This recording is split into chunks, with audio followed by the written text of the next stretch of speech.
Yung ganyan ginaganyan yung mga tao ha. Ha? Kayong mga demonyo, ang mundo nyo nasa ibang lugar ha. Ha? Hindi mundo ng mga tao, no? Ha? Walang iya ka. O papel lang pinang-ipit ko sa'yo, pagkalambot-lambot niyan. Tissue lang yan. Para masaktan ka.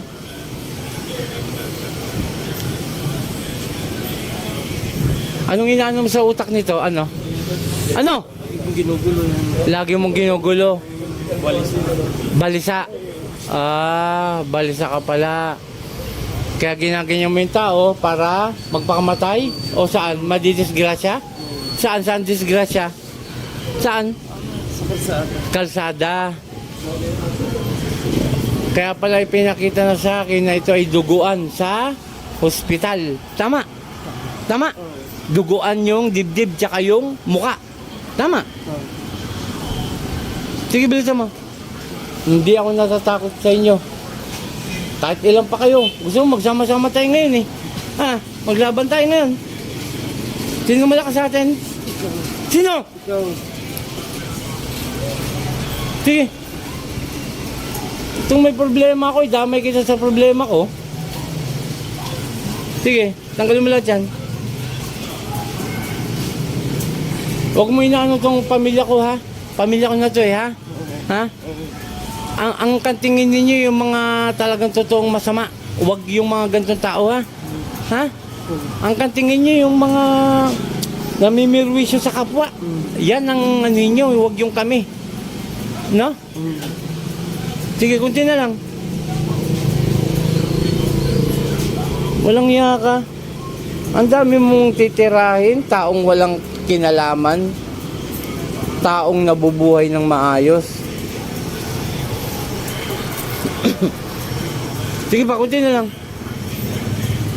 Pare, paano na tubig?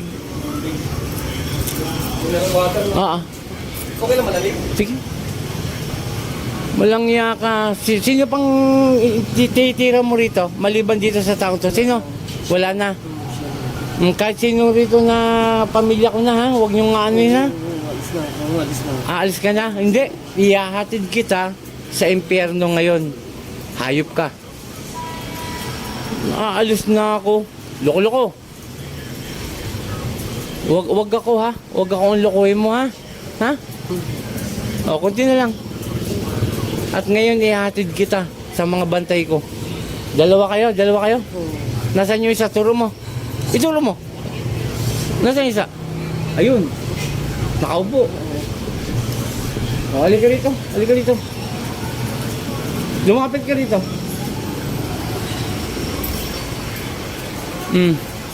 Ano? Ha? Huwag niyo kami na ano ha? May kilalagyan kayo sa akin ha? Ha? Nagkakaintindihan?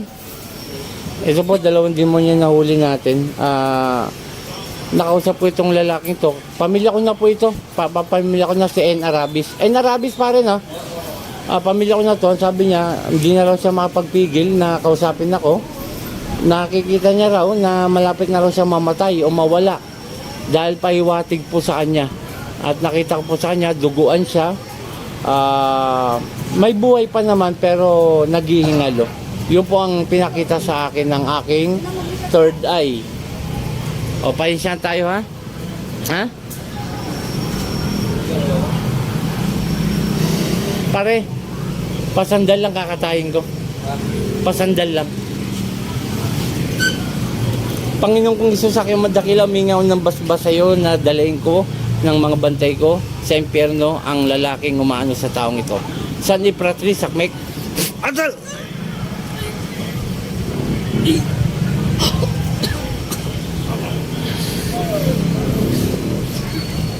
Sa ngalan ni Jesus, N. Balik sa katawan mo. Pare, N.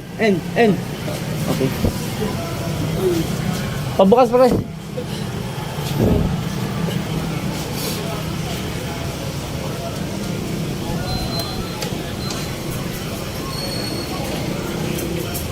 Oh, inumin mo para kalahati. Tapos yung kalahati, ipang pilamos mo ha. Okay, shoutout kay Apo Ken, Apo Marwin, kay Apo Rosita. At shoutout sa aking mga kamag-anak rito, si N. Kamag-anak ko na to. Paring Glenn. Ayan, kamag-anak ko na rin po yan. Mga, ano ko po yan, kumpare. At shoutout sa mga kasama niya. Ayan. Ayan, mga kamag-anak ko na po itong mga to. Hindi ko po tinuturing kaibigan. Kamag-anak ko na po sila lahat. Okay, maraming salamat. Mula ko Team